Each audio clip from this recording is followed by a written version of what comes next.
Bienvenidos a Estrategia, el podcast de Global Strategy. Soy Alberto Bueno y hoy vamos a hablar de un tema para la actualidad absolutamente primordial para ganar profundidad analítica y explicativa. En el caso de la guerra de Rusia contra Ucrania, para comprender el sistema político ruso, la visión de Rusia, vamos a hablar hoy del proyecto político de Vladimir Putin.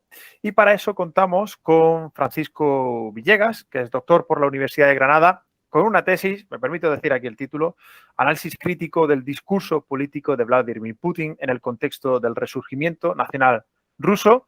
Un título elocuente, explicativo del contenido de hoy de nuestro episodio. Francisco, bienvenido. Sí, buenas tardes, Alberto. Muchas gracias por la invitación y espero que esta charla, ¿no?, pueda servirnos a todos, ¿no?, un poco para, como has dicho, comprender un poco la actualidad, ¿no?, de lo que está ocurriendo. Totalmente. Yo creo que sí. Tengo que decir que tuve oportunidad de escuchar a Francisco hace ya algunos meses hablando de este tema. Me encantó. Creo que los que estábamos allí nos encantó. Nos pareció muy interesante. Y bueno, así que agradecido que hayas aceptado estar aquí con nosotros en este episodio.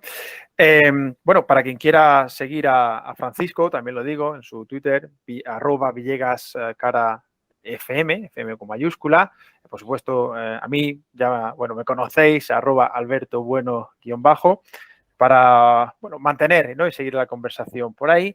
Francisco, yo, si te parece, podemos empezar hablando, como en aquella charla y aquel encuentro que tuvimos, un poco de tu experiencia profesional, personal, el porqué de este tema, porque eres politólogo, filólogo de formación, ¿no? Pero tus andanzas explican el porqué de interés y de tu conocimiento sobre Rusia. Sí, bueno, exactamente. Realmente mi primera formación fue la filológica, ¿no? Estudié filología eslava y desde el primer año intenté ya estar en Rusia. De hecho, prácticamente la totalidad de la carrera la pude cursar allí en distintas universidades, Moscú, pero también, digamos, en la Rusia profunda, ¿no?, que Ijevsk, lo voy a citar aquí, la República de Udmurtia, que de hecho, bueno, recuerdo que cuando llegué allí era donde existe la fábrica de Kalashnikov, ¿no? Entonces, que un extranjero viajase a esa ciudad todavía en este año 2000, 2002 era algo particular. Y bueno, a partir de ahí me fui interesando ya desde antes incluso de la carrera por lo que eran las relaciones internacionales, por la importancia de Rusia dentro de Europa, ¿no? Porque aunque para nosotros, especialmente en España, nos parece un país, una realidad bastante alejada, pues yo siempre la había visto, ¿no?, como un país bastante grande, con una influencia todavía muy fuerte en todo lo que es actualmente, ¿no?, el este de Europa. Y en aquella época en la que, bueno, Rusia, digamos que era un país bastante en crisis, ¿no?, final de los años 90, 2000. Pero bueno, comencé con la filología, seguí con la política, con ciencias políticas, y después, pues tuve la oportunidad también de trabajar en distintos sitios allí en Moscú, en Rusia, relacionados un poco también con el comercio, con relaciones internacionales. Y poco a poco me interesaba ver cómo había evolucionado Rusia, digamos, desde el primer año que yo llegué, del año 2000, 2001, hasta que prácticamente terminé de escribir la tesis, ¿no?, todavía con Putin siempre en el poder, ¿no? Y me sorprendía cómo la sociedad rusa, casi sin notarlo, sin darse cuenta, la propia sociedad, había ido adquiriendo una serie de patrones, de pautas, digamos, desde todo el punto de vista lingüístico, pero también sociológico, incluso su impacto en la economía, ¿no?, y en la política, por supuesto, que a lo mejor para una persona que vive en el país era algo como inadvertido, pero que viéndolo desde fuera, pues yo veía cada año como la situación iba cambiando, ¿no? Y fue lo que me llevó después, pues, a plasmar un poco todo esto en la tesis, sí. Sin duda, las tesis doctorales, aquellas que no surgen por experiencias vitales, suelen ser las mejores, al menos las que uno disfruta, ¿no? Claro, Totalmente. exactamente. Vamos a ver hoy algunos elementos claves de este pensamiento, de estos discursos, de estas ideas, que creo que nos van a resultar muy interesantes para poder comprender, ¿no?, mejor, como decía al principio, incluso algunos de esos elementos del sistema político, de la visión en torno a Ucrania, de la relación de Rusia con otras repúblicas, ¿no? Que creo que bueno, pueden ayudarnos nos pueden dar muchas claves analíticas. Y entrando directamente en materia, quería preguntarte, por la idea de, bueno, el proyecto de Putin hacia Rusia, la idea de la etnicidad, de lo ruso.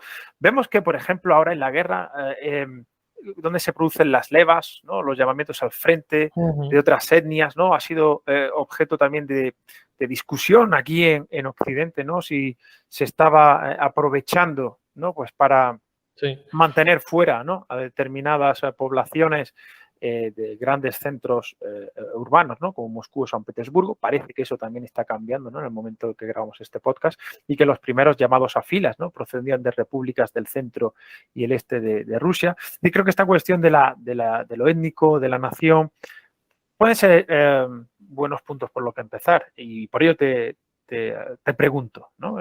Así que, por donde quieras, empieza la disección. Claro, para nosotros es bastante difícil algunas veces desde aquí, no digo ya solo desde España, en Europa, porque cuando hablamos de Rusia tendemos muchas veces a pensar como, no sé, en un país monolítico, donde todo el mundo es rubio, con ojos azules, eslavo, ¿no? Ortodoxo, digamos, ¿no? Con una serie de patrones culturales religiosos así muy dados, pero en realidad cuando, bueno, simplemente hace falta ver el mapa de Rusia y vemos la cantidad de repúblicas que lo componen, la cantidad de etnias, ¿no? Desde, yo qué sé, de bashkiros, tatares, udmurtos, en fin. Entonces, siempre ha sido, ya en la época de la Unión Soviética, por supuesto, y en el antiguo imperio zarista, el control de estas minorías, o como las llaman ahora, las repúblicas titulares, ¿no? Los pueblos titulares de república, que son los que realmente pueden formar en la Federación Rusa una república, el cómo se han ido controlando a lo largo de la historia ha sido siempre para los gobernantes rusos un elemento imprescindible a la hora de poder controlar todo el territorio, ¿no? Y eso es algo que yo creo que no ha cambiado desde hace siglos, ¿sí? No es una cosa, ni siquiera con Stalin, ¿no? Las famosas purgas de Stalin en las que millones, ¿no? de estas etnias, ¿no? Fueron trasvasadas desde unos puntos a otros. De hecho, bueno, los ucranianos fueron una de las víctimas, ¿no? de Stalin, por no hablar de cientos de pueblos caucásicos, ¿no? Del centro de Asia también. Y en la actualidad, pues estamos viendo también cómo para Putin, ¿sí? El emplear, digamos, a estas etnias, ¿no? A estos pueblos de repúblicas más remotas de Rusia, que quizá tienen un poder económico, político menos trascendental, ¿no? Que lo que puedan tener eso, como han mencionado ahora, los centros urbanos como Moscú, San Petersburgo, Ekaterimburgo, ¿no? Incluso Kazán, ¿no? Que aun siendo la capital de una república de Tatarstán, pero tiene un poder económico dentro de Rusia bastante fuerte, ¿no? Digamos, no se han atrevido tanto a tocar a reclutas, ¿no? de estas zonas. Y vemos cómo ha salido aquí, lo han comentado mucho los medios de comunicación, ¿sí? Como has dicho ahora, que pues en algunas zonas, especialmente en el Cáucaso, ¿no? Se revolvieron un poco, dijeron, ¿dónde vamos a luchar? ¿no? Como esta no es nuestra guerra, en realidad. Y digamos que era una cuestión que durante la época de Yeltsin no se había tratado tanto por la propia, digamos, debilidad del régimen, ¿no? De los primeros años de la Rusia democrática. De hecho, había repúblicas que de facto eran independientes de Moscú. Hay algunos investigadores rusos, de hecho, que nombran a Putin como el primer presidente de Rusia, porque a Yeltsin no lo consideraban realmente un presidente, ¿no? que tuviese el poder que ejerciese el poder sobre todas las repúblicas o todas las regiones que conforman la Federación Rusa. Y claro, el haber centrado Putin mucho su discurso en los últimos años, ¿no? prácticamente desde que llegó, en lo ruso, ¿no? Yo comentaba que en ruso, para la gente que conozca un poco el ruso o haya oído alguna vez, existen dos palabras a la hora el adjetivo ruso que empleamos en español para decir, no sé, pues ensaladilla rusa, ¿no? Que es lo que todo el mundo conoce, ¿no? Sí, sí. Claro, en la lengua rusa existen realmente dos adjetivos que se refieren a lo ruso comprendido como algo étnicamente ruso, nacido, ¿no? O digamos con sangre rusa, y lo ruso que se refiere a lo que está dentro de los límites de la Federación Rusa. Es decir, todo habitante que esté dentro de esas fronteras, que tenga un pasaporte de la Federación Rusa, aunque su nacionalidad sea otra, mejor dicho, su etnia, ¿vale?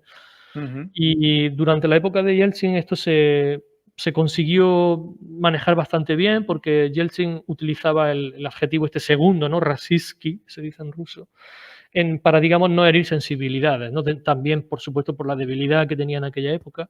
Sin embargo, desde que Putin llegó al poder, pues comenzó a centrarse mucho en el papel central, ¿no? En torno al cual todo el resto de repúblicas, digamos, se iban moviendo. Y ese papel central, por supuesto, era el del pueblo ruso, entendido como la etnia rusa, ¿sí? Claro, este es, adjetivo es el ruski, ¿no? Exactamente, exactamente. Exactamente. O Sería sea que el ruski es lo étnicamente puro ruso, ujú, la sangre, ¿no? En un sentido, mientras que el rasiski, ¿no? Como mencionabas, es sí, más comprensivo, ¿no? Y por tanto integrador de esas distintas etnias o exactamente. pueblos que componen, ¿no? La federación o... Exacto. De hecho, hubo algunos proyectos a finales, bueno, mediados de los 90 para crear, digamos, o apoyar este tipo de discurso, ¿no? En el que se comprendiese la Federación Rusa verdaderamente como lo que debería ser, ¿no? Una federación formada por distintas etnias, pueblos y en el que, bueno, Moscú, por supuesto, sería el centro, pero en el que se le diera más o menos voz y voto, ¿no? En igualdad al resto de las repúblicas. Lo que pasa es que ese discurso se disolvió muy pronto y especialmente, ya digo, cuando ya Putin se hizo con el poder, ¿no? En el 99-2000, se abandonó este, digamos, proyecto civilizacionista, se le podría llamar, lo llamaban de hecho ahí en Rusia, y se volvió a centrar un poco digamos, incluso se volvió varios siglos hacia atrás, diría yo, de nuevo a la predominancia de lo ruso. Que bueno, digamos, creo que aquí había un conflicto un poco también con la época soviética, ¿no? Porque durante buena parte de la historia de la Unión Soviética no existía una república federativa rusa, ¿no? Eso fue casi al final de la Unión Soviética. Mientras que otras nacionalidades sí contaban, ¿no? Pues bueno, Ucrania, la República Georgia, la República Centroasiática, el Cáucaso.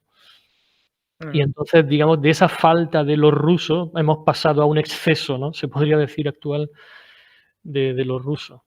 O sea, los ruski, o sea, la primacía actual, ¿no? De los ruski frente al Exacto, rasiski, ¿no? exactamente. ¿Cómo se...? Me parece interesante, mencionabas que se va diluyendo esa idea más integradora, Ujú, civilizadora, sí, en favor de esta idea de lo ruso, ¿no? Y por tanto entiendo también de la equiparación de el auténtico ruso o del ujú, buen ruso con aquel que exacto, es étnicamente, ¿no? Y puramente ruso. exacto. ¿Cómo se, ¿Dónde pondrías tú el acento? ¿Cómo se produce esa transición o esos cambios? ¿Por qué el Sí. fracaso y el avance de Putin en los años Pues siguientes? desde muy pronto realmente, porque Putin, de hecho, al poco de llegar, con Yeltsin, el himno soviético se cambió. Por ejemplo, son cosas, a lo mejor, al ser al principio, que pueden sonar un poco como superficiales, ¿no? Pues eso, cambiar la bandera, cambiar el himno y tal, ¿no? Los símbolos del Estado. Pero realmente, bueno, Putin una de las primeras cosas que hizo fue cambiar el himno, ¿no? Retomar la melodía del himno soviético e implantar una nueva letra, que al principio nadie conocía, de hecho. Retomó la bandera soviética para lo que eran las celebraciones y para, por ejemplo, el Día de la Victoria, ¿no? La bandera esa que se ondeó en el Reichstag y tal. Y aparte también el poder de la religión, ¿no? El volver un poco a las raíces, porque obviamente lo étnicamente ruso pues estaba o está muy relacionado con la importancia de la Iglesia ortodoxa también como elemento cohesionador, ¿no? De las tierras rusas, como lo llaman allí, ¿no?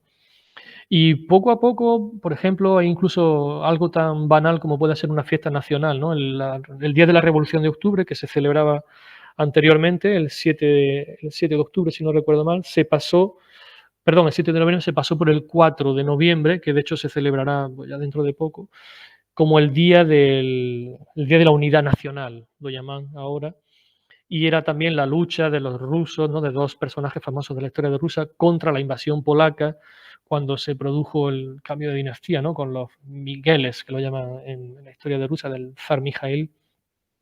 Y estos pequeños elementos que al principio para la gente, para la ciudadanía, ¿no? Allí en Rusia, pues era como algo pues, anecdótico, al que nadie hacía mucho caso al principio. De hecho, mucha gente no sabía que se celebraba este día, ¿no? Es como si ahora preguntamos en España, ¿qué se celebra tal? ¿No? Y la gente, pues no lo sé, ¿no? Un día de vacaciones simplemente. Pero que poco a poco, en torno a estos símbolos, se fueron creando, pues esos discursos, programas, libros, ¿sí? En la educación, por supuesto, también. Y ya digo, de la mano también de la religión, y la gente, bueno, fue poco a poco asumiéndolo como algo propio, hasta el punto que hemos llegado, ¿no? En el que pues, yo conozco amigos que anteriormente nunca se habían preguntado, ¿no? Si su pareja era tártara o era un multa o era, no sé, de otra etnia.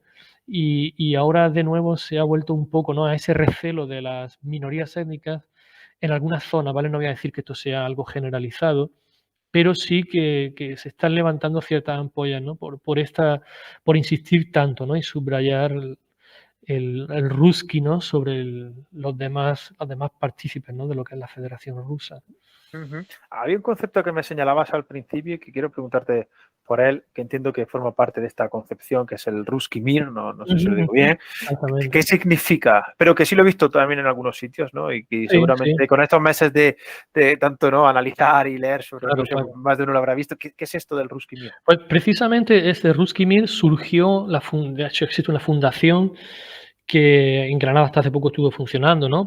Que se extendió por todo el mundo y se creó precisamente para dar relevancia, ¿sí? A toda esta concepción del de los rusos, ¿sí? De la cultura, de la lengua, de la religión incluso, y surgió a mediados del año 2000, no recuerdo exactamente si era en 2007, 2008 o algo así aproximadamente, durante ya el segundo mandato de Putin.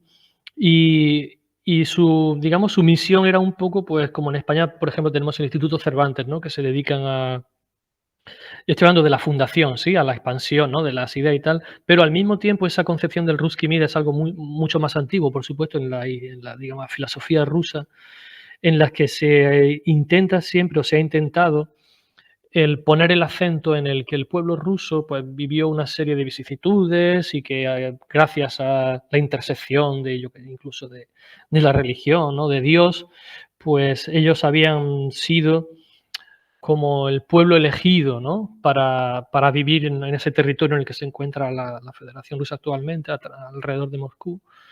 Y a través de esto, pues ese mundo ruso sería como un punto de encuentro entre Asia y Europa, pero sin ser ni Asia ni Europa, propiamente dicho, sí. Y esto es, de hecho, bueno, en el siglo XVIII, XIX especialmente, pues había muchos conflictos, digamos, dentro de la propia Rusia entre lo que se llamaban los eslavófilos y los occidentalistas, ¿sí? Que se reunían algunas veces en Abramtsevo, que está a las afueras de Moscú, sigue existiendo este lugar todavía. Y entonces discutían sobre esto del Ruski Mir, ¿no? ¿Qué era esto del mundo ruso? Si realmente Rusia era parte de Europa, si no era, si era Asia. Y ese conflicto interno que ha movido muchas veces la historia de Rusia hacia alejarse, o sea, hacia irse hacia Asia y alejarse de Europa, o como está sucediendo ahora, ¿no? Acercarse a Asia y alejarse de Europa, o al revés, ¿no? A la inversa, como sucedió en los primeros años 90 con Yeltsin, acercarse a Europa, intentar integrarse en la comunidad de naciones europeas y tal. Y es lo que hasta ahora pues está sin resolver un poco. Entonces, ahora mismo el Ruski Mir, este mundo ruso, pues claro, simboliza una política que Putin ha llevado bastante de forma, podríamos decir, incluso agresiva, ¿no? Hasta el punto de que hoy en día, bueno, tenemos esta guerra de Ucrania que en parte se justificó precisamente por la amenaza que podía suponer, ¿no? El que Ucrania se convirtiese en un bastión de Occidente frente a este mundo ruso, ¿no? Que tiene esas tradiciones y estas características propias, ¿no? Que deben proteger los rusos, ¿no? Frente a lo extranjero. Me ha llamado la atención de lo que estás comentando, cómo mencionas que realmente son cambios, ¿no? Algunos simbólicos, otros de mayor calado Ujú, político, es decir, programáticos, pero que, digamos, Putin impulsa desde su llegada al poder o incluso antes, ¿no? Cuando está, digamos, ujú, ujú. aproximándose, ¿no? En los años finales de Yeltsin y luego ya cuando él, como tal, al cargo. Em, ¿De dónde viene esta influencia? Si hay todo un debate, mencionabas, entre los eslavófilos y los occidentalistas, ¿dónde bebe esta cosmovisión, esta Ujú, ujú. visión, no sé si me atrevo a decir reaccionaria, ¿no? Por el sentido que decías de recuperar incluso, ¿no? Concepciones de siglos atrás, ¿no? O muy conservadora en cualquier caso, con esto Sí, también, exacto. ¿no? Esta legitimidad divina.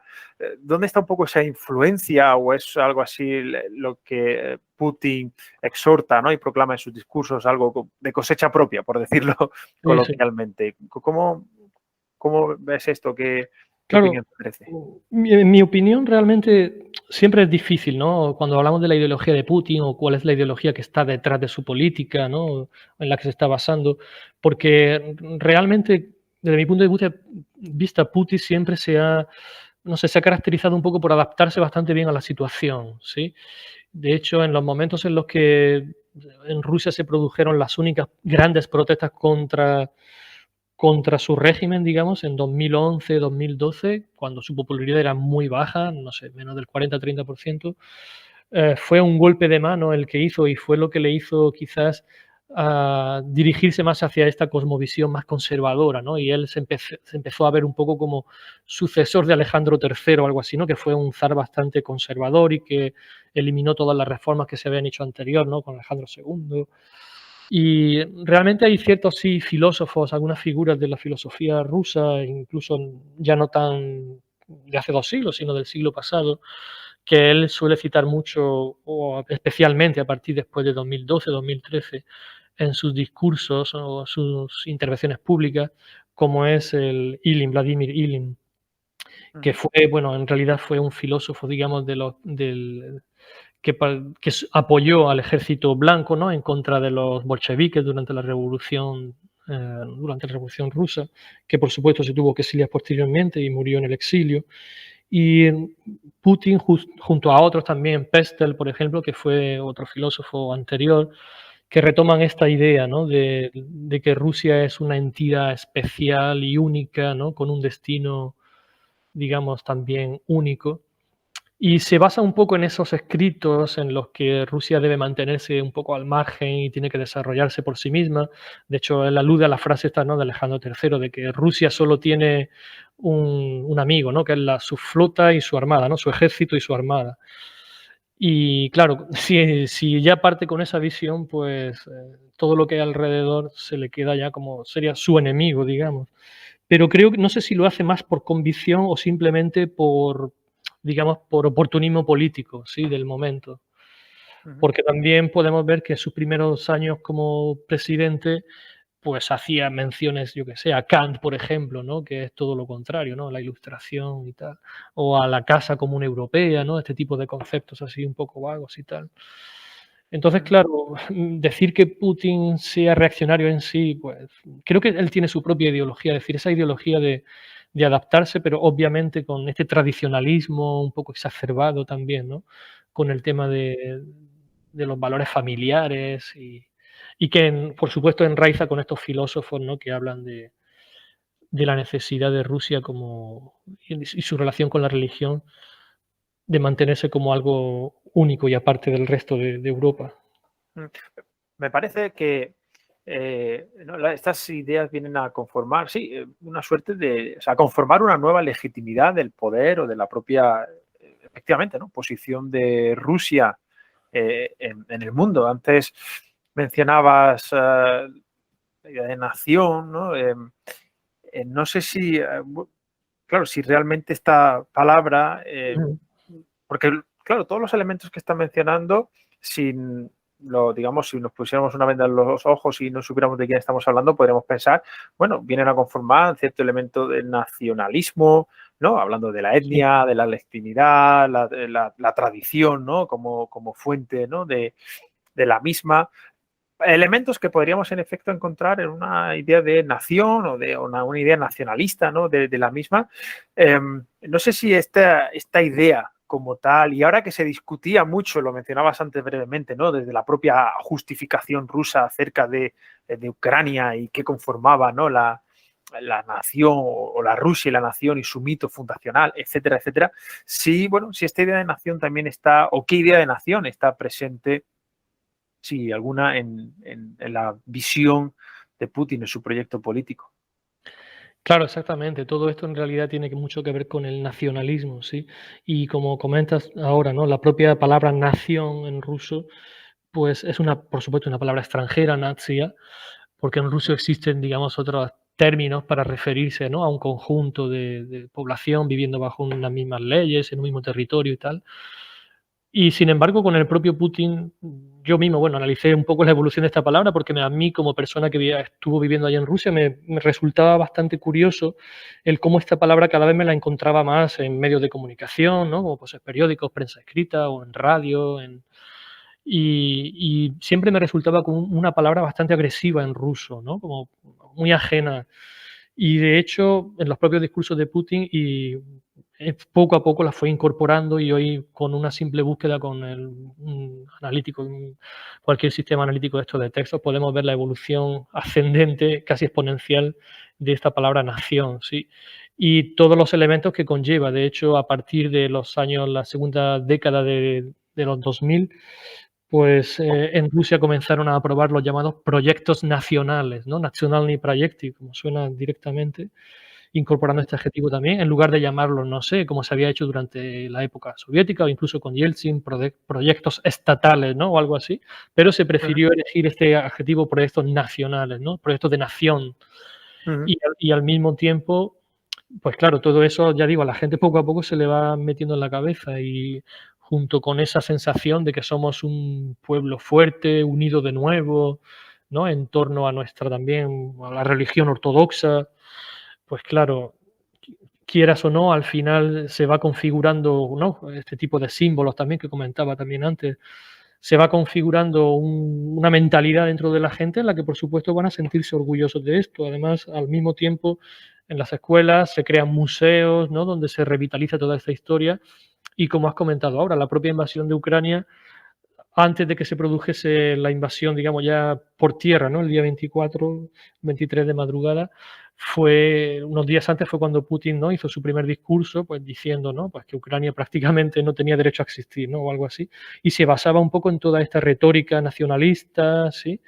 Un poco también desprestigiando la parte, digamos, soviética, ¿no? En la que pues, Lenin o los bolcheviques habían dado a los ucranianos su razón de ser y al mismo tiempo que desprestigiando esa parte, diciendo o reafirmando la necesidad de Rusia como defender su integridad territorial, su integridad casi, podríamos decir, mística, ¿no? O algo así, como ujú, ujú. O sea, un de su potencia. proyecto, porque claro, un proyecto podríamos eh, ¿no? Decir de reconstrucción Mm, nacional, aunque ese término no hubiera existido, ¿no? En las décadas no se hubiera sido empleado, ¿no? Este barbarismo. Y también de reafirmación, ¿no? De nacional sí. en una nueva época. Quizás sea ese el núcleo, ¿no? Del proyecto de Vladimir. Claro, yo imagino, ya digo, por haber vivido allí ese tiempo y haber visto esa evolución, muchas veces cuando desde aquí, desde Europa, criticamos mucho, ¿no? O hablamos de la propaganda rusa, ¿no? Obviamente es propaganda rusa, pero hay que entender por qué lo hacen así, ¿no? Por qué es tan exitoso, ¿no? Es decir, el que yo quiera analizar o yo quiera saber por qué es así, no significa que yo defienda ese discurso, ¿no? Pero a mí precisamente me gustaba mucho el analizar y el ver y de dónde traían todas estas ideas, ¿sí? Por Ujú, supuesto, existen contradicciones y existe es un discurso que, como todo, ¿no? Pues se nutre también de muchas fuentes, pero hay que entender la evolución histórica de Rusia, es decir, de cualquiera que coja un libro de historia, ¿no? Pues, pues Rusia sí fue en el siglo XIII atacada por aquí, por el yugo tártaro-mongol. Posteriormente la guerra con Suecia, con los polacos, lituanos, es decir, que hay una sucesión de eventos históricos, ¿no? Que son objetivos, podemos decir, ¿sí? Terminando, por supuesto, con la Segunda Guerra Mundial, ¿no? Con la invasión alemana y tal que ya digo, dentro de que después puede haber discusiones de si es objetivo o no objetivo, ¿no? Cómo se usan esos datos después dentro de los discursos que utiliza, ¿no? La propaganda rusa. Pero hay un hecho y es eso, que es que el pueblo ruso se ha sentido históricamente atacado, ¿no? Atacado por Occidente especialmente, ¿sí? ujú, Y la verdad, yo a mis propios compañeros ahí en la universidad en Moscú o o en otras ciudades en Rusia, ¿no? Siempre me resultaba un poco difícil entender por qué esa mentalidad, ¿no? Continuaba teniendo esa idea, ¿no? De que de fuera siempre llegaban agresiones, se ha mantenido hasta el presente, ¿no? Porque para ellos la OTAN en ningún momento dejó de ser un enemigo público número uno, ¿sí? A pesar de que hubo intentos, ¿no? Con la asamblea esta parlamentaria que había de la OTAN en Rusia y tal en los años 90.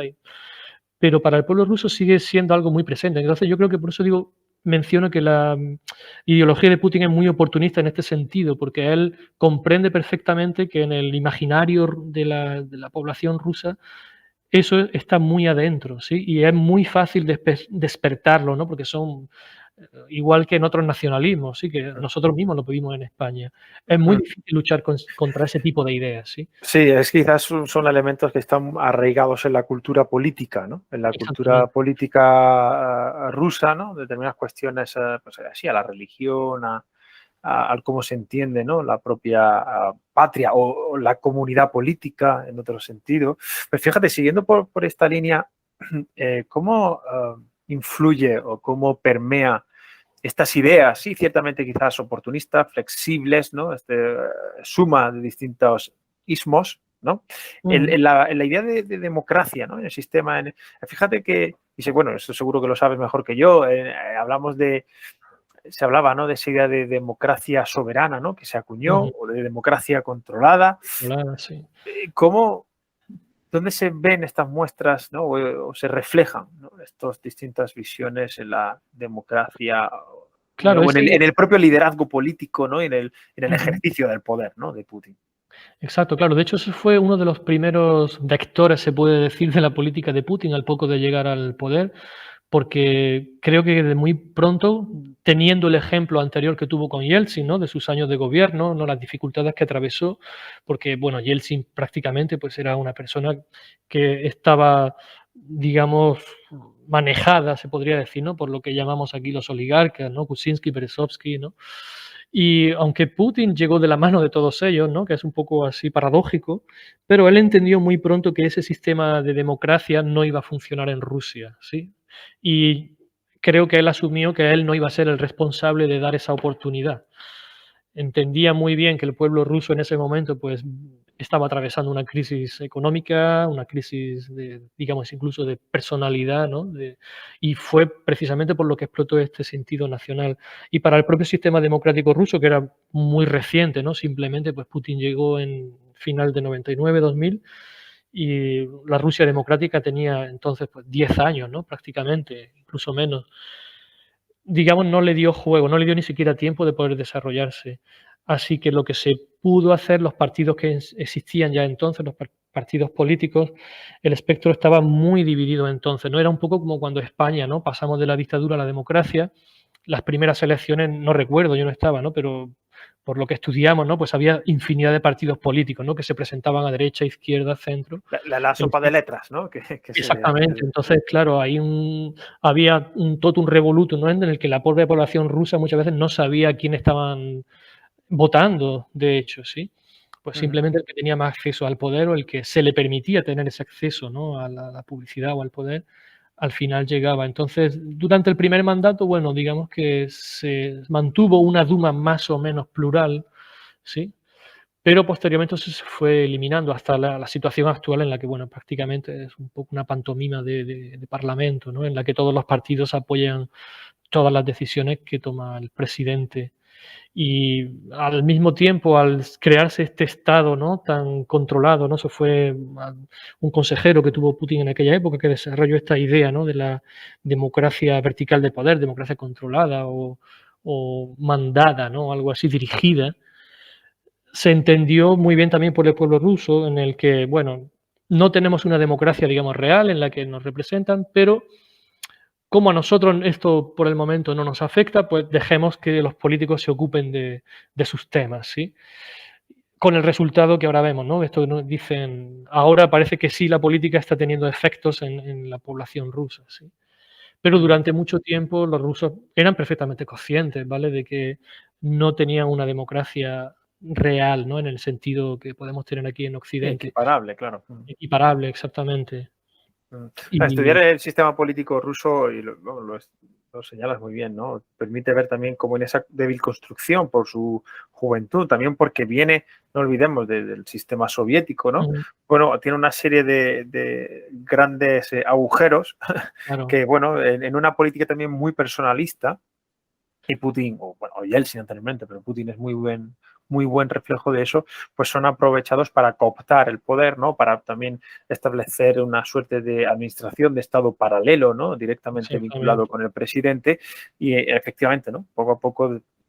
Sí, es un eh, sistema prácticamente sí, patrimonial, es decir, la gente que se ocupa o los cargos, ¿no? Los responsables de las carteras de los diferentes ministerios o de las distintas agencias estatales que existen en Rusia, la mayoría pues tienen sus negocios privados desarrollados, ¿no? Paralelamente o conjuntamente o incluso directamente con el Estado. Es decir, no hay tampoco un intento de, digamos, ocultarlo, ¿no? O de hacerlo un poco menos obvio al ciudadano, porque realmente eh, la gente, digamos, en la población lo tiene asumido, ¿sí? Y la cultura política simplemente no dio tiempo, ¿no? En ese pequeño digamos, paréntesis, ¿no? Que hubo de 10, 15 años.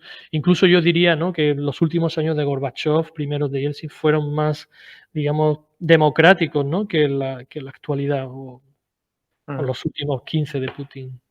ujú. Ahí quería preguntarte a continuación, ahí en la trayectoria de Putin y más allá de, bueno, del proyecto, ¿no? Y como tal, ¿no? Y cómo se ha desarrollado en los años, que es lo que pues, tú has podido investigar. Bueno, ciertos elementos, ¿no? Que marcan también su presidencia, algunos pues vinculados, sí, con determinadas guerras, Sí. Ucrania, Crimea, Georgia, pero podemos marcar también atentados como el de Beslan, ¿no? Ujú, En ujú. 2004, que Sí. creo que pueden ser importantes, ¿no? O así Sí, me como puntos de parece, inflexión, como exactamente. puntos de inflexión, eso es, ¿no? Sí, porque ¿Cómo crees cómo afectan, ¿no? Estos precisamente, ¿no? Estos hechos bueno, pues a este desarrollo político, ¿no? O del proyecto político del exacto. presidente? Sí, a mí me pareció este atentado especialmente señalable, ¿no? En lo que es la trayectoria política de El Putin. de 2004, ¿no? El de Beslan, Exactamente, en fíjate. Beslan, ¿no? La escuela esta que tomaron Ujú, unos asaltantes y tal, porque, bueno, antes hubo también atentados en Moscú, el famoso, el teatro este en Dubrovka y, bueno, en el Cáucaso también, en Nalchik alguno, pero hasta ese momento, hasta ese 2004 en el que Putin estaba en su primer mandato, ¿no? Y quería dar imagen, ¿no? A Europa, a Occidente, de un presidente más o menos liberal, que iba a fomentar la inversión privada, ¿no? El desarrollo democrático de Rusia, los derechos humanos. Y de repente se encontró pues con que aunque su ejército, porque no olvidemos que mandó, ¿no? A las fuerzas especiales, a lo que es el FSB, los servicios de seguridad, para que resolvieran esta situación en Beslan y poco a poco empezaron a florecer todo el tipo de problemas y la corrupción en la que estaba metida la propia administración rusa, ¿no? Del propio ejército, los servicios secretos. Entonces fue quizá también la excusa para hacer una gran purga en estos servicios y en el que fue poco a poco construyendo sistemas, digamos, paralelos de control. Y bueno, por ejemplo, hoy actualmente hablamos de la Guardia Nacional, ¿no? Que creó que es un ente que de hecho depende directamente del presidente, no depende ni del ujú, Ministerio del Interior ni del Ministerio de Defensa, que da muestra un poco de la poca confianza, ¿no? De que el propio presidente llegó a tener en los propios, digamos, órganos, ¿no? De protección del Estado. Y a partir de este atentado de Beslan, bueno, pues hay un discurso mucho más duro contra el terrorismo en un principio, pero con esa vertical del poder, ¿no? Para controlar, para que no volviera a suceder esto dentro de las fronteras de la Federación Rusa. Y bueno, vinieron después sucesivamente cambios incluso territoriales, administrativos, incluyendo de nuevo la figura de los gobernadores, ¿no? Que se habían eliminado ujú. unos años antes, para de nuevo centralizar el poder y evitar casos similares, aunque los resultados los sabemos, ¿no? Tampoco es que podemos decir que haya desaparecido la corrupción o quisiera desaparecer la corrupción, ni mucho menos. Ujú. Una pregunta aquí totalmente especulativa. Mencionabas al principio esa flexibilidad ideacional, ¿no? Esa capacidad de Mm, adaptación de Putin al zeitgeist sí, de la sociedad y de exacto. los tiempos, de la sociedad rusa. ¿Crees que por ejemplo, el atentado de Beslan,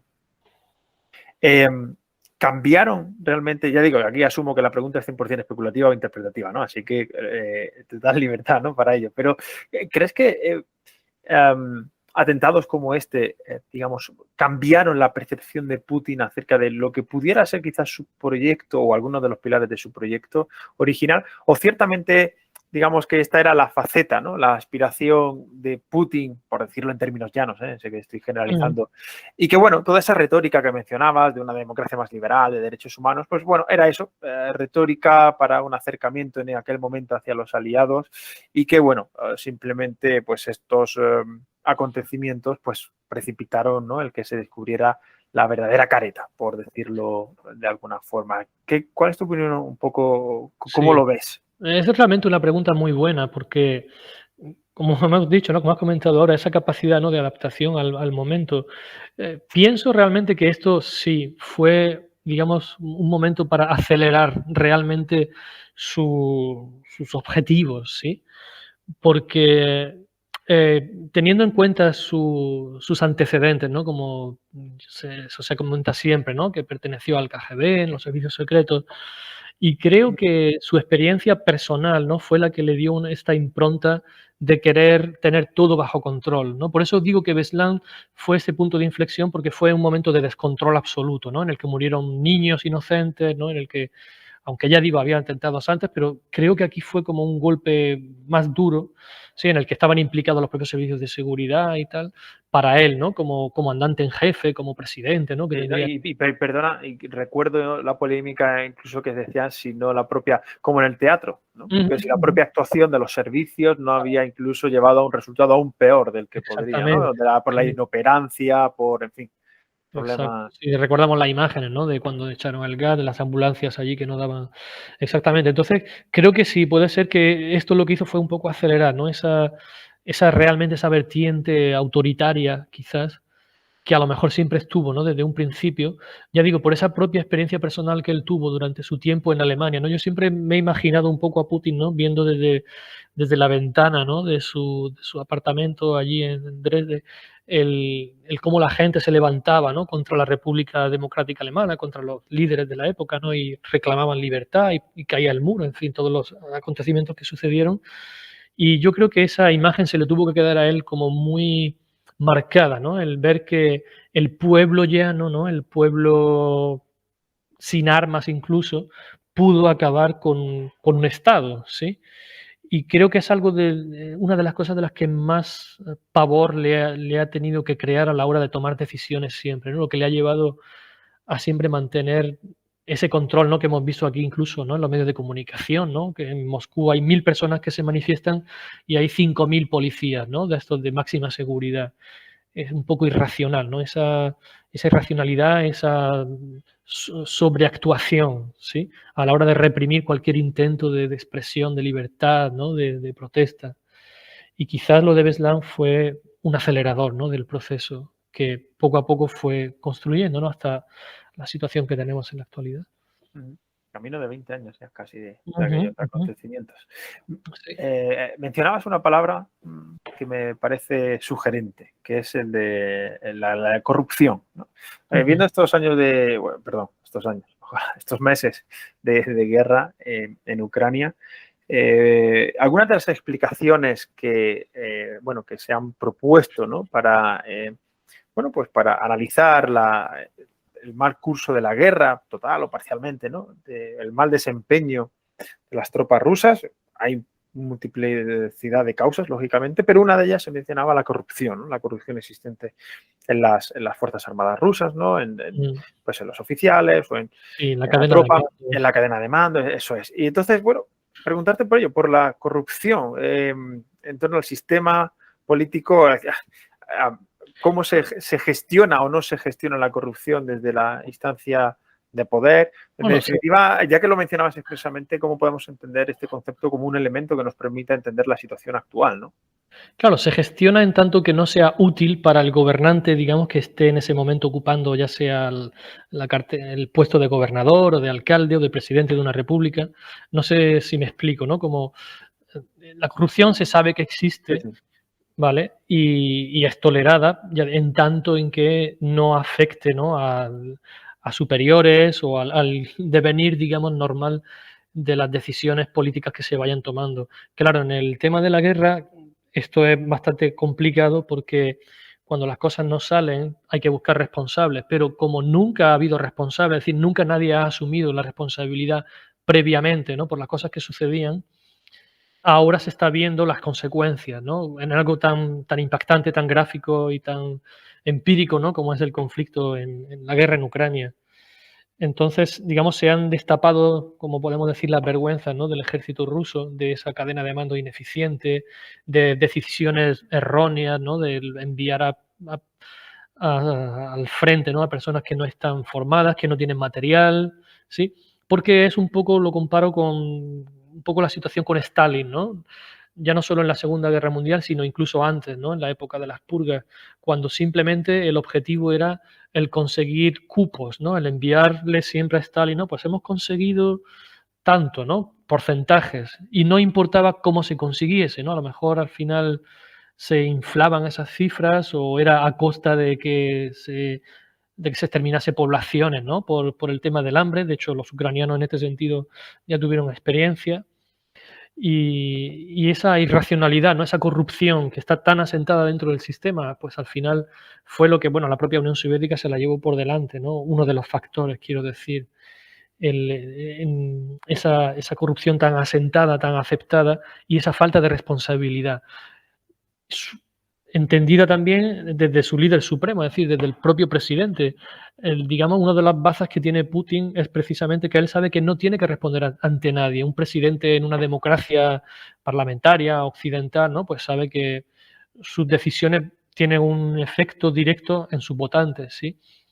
Putin sabe que más o menos, ¿no? Hasta el día de hoy, haga lo que haga, no tiene que responder a sus actuaciones. Entonces, esa seguridad que él tiene en ese sentido le da esas posibilidades de seguir adelante y de que el sistema siga funcionando igual. Y eso al mismo tiempo da un paraguas, podríamos llamarlo, para que el sistema no cambie y para que la gente que está alrededor siga funcionando como sigan hasta el presente, ¿no?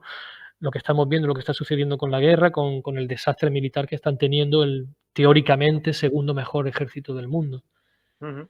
Es que todo esto que señalas hila, ¿no? Con lo que decíamos al principio, por lo que yo te preguntaba, ¿no? Explícitamente, que es la cuestión, por ejemplo, que mencionaba, ¿no? El enviar solo a poblaciones alevas de determinadas regiones, de determinadas repúblicas, ¿no? Con este factor étnico, ¿no? Étnico. Ujú. Claro, parece reforzar en definitiva esa propia idea, o sea, más allá de que no fuera el objetivo fundamental, lógicamente, de la guerra, ¿no? Pero como decimos castizamente, ¿no? Aquí en España, aprovechar que el Pisuerga pasa por Valladolid, ¿no? Y digamos, pues, bueno, hacer uso, ¿no? Como carne de cañón, nunca mejor dicho, o nunca peor dicho, Ujú, pues de ujú. todas estas poblaciones, ¿no? Y claro que en definitiva se refiere también a una manera de gestionar, ¿no? O de organizar en torno, bueno, sí, con elementos de corrupción, de nacionalismo también que se observan, etcétera, ¿no? Que me parece significativo. Sí, sí. La verdad que digamos, se han dado las circunstancias, ¿no? Que precisamente no creo que era el objetivo primero, ¿no? De esta, como la llaman allí, Claro. ¿no? Operación especial, pero dadas las circunstancias, ¿no? En cómo se ha ido desarrollando, ¿no? La cantidad de generales, ¿no? Incluso de operacionales que se han sido relevados en su puesto, en el propio frente o dentro de la estructura, ¿no? Del Ministerio de Defensa en Mm, Rusia. Y hasta el presente, bueno, nadie ha sido, sigue siendo, ¿no? El ministro de Defensa, Shoigu, pero no sabemos realmente dentro de la propia estructura, ¿no? Del Kremlin, dada su opacidad y, bueno, las pocas noticias que nos llegan hasta nosotros, cómo va a terminar realmente esta mm, situación. Porque para el propio futuro de Rusia, para el futuro de Ucrania lo sabemos, ¿no? Que se quedará en un país dividido, devastado, bastante destruido, pero creo que olvidamos también que para la propia Rusia esta guerra puede ser bastante nefasta ¿no? En este contexto, ¿no? De las etnias, de utilizar a las minorías étnicas para enviar, de volver un poco a levantar, digamos, fantasmas del pasado. Y de hecho lo hemos visto un poco en el centro Asia, ¿no? En cuanto que Rusia ha dejado un poco de ejercer esa tutela de antigua, ¿no? Potencia imperial, como en Azerbaiyán, con Armenia, Tayikistán, ¿no? Kirguistán, Uzbekistán, se han visto, ¿no? Este tipo nuevo de problemas étnicos. Y no sé si dentro de Rusia podría suceder lo mismo en el momento en el que se muestre, ¿no? Más flaqueza por parte del Kremlin. Y mm. por eso están bastante preocupados, entiendo. No, totalmente. Una última pregunta que es casi de pura lógica, ¿no? Que tiene que ver con la oposición política. Un análisis desde tu experiencia y tu investigación, pues sobre sí, cuál es la posición pues de los opositores. Mencionábamos antes, ¿no? Como la Duma, incluso pues, los partidos políticos que vienen a representar cierta pluralidad realmente pues no son como tales, ¿no? Encuentro que hay un alineamiento al menos en torno a estas tesis, ¿no? Fundamentales. Por tanto, bueno, ¿cuál es un poco tu impresión de la misma, de este actor? Claro, en la actualidad la verdad es su papel es, bueno, dentro de la propia Rusia es relevante, incluso se ha visto muy limitado ya antes de la guerra también, hay que decirlo, ¿no? Incluso desde 2014 con ya la actuación, con la invasión de Crimea. Y desde el 2012 especialmente, ¿no? Que comentaba antes, las revueltas más grandes que hubo en Moscú desde el tiempo de la caída de la Unión Soviética, que se produjeron, fue un momento de inflexión en el que la oposición tuvo la oportunidad de haber conseguido unos resultados mejores quizás en las elecciones parlamentarias que se llevaron a cabo antes de estas protestas. Pero bueno, finalmente no hubo ningún cambio y en las elecciones posteriores los partidos de la oposición, como podrían ser el bloque de derechas o Yabloko, perdieron cualquier tipo de representación, digamos, trascendental, ¿no? Trascendente dentro de Rusia.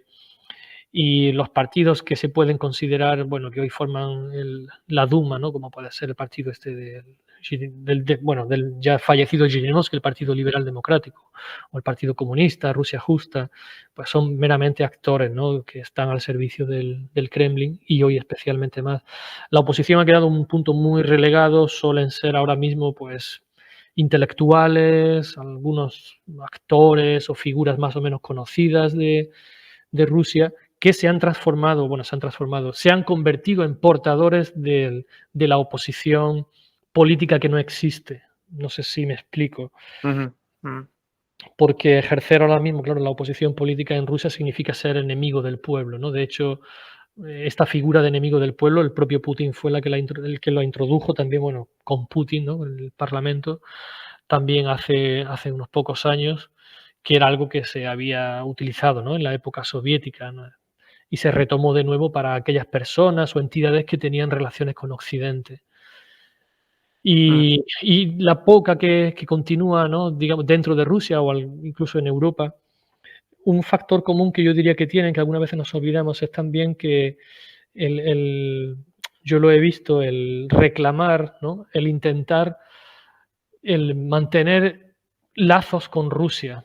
Es decir, aquí desde que se tomaron las sanciones contra Rusia, no digo ya con la guerra, sino anteriores, ¿no? Con la invasión de Crimea, algo que la oposición rusa había un poco criticado a Occidente era el que precisamente al tomar ese tipo de iniciativas, ¿no? De represalias contra Rusia, lo que estaba haciendo era limitar mucho el poder de acción de la oposición en Rusia.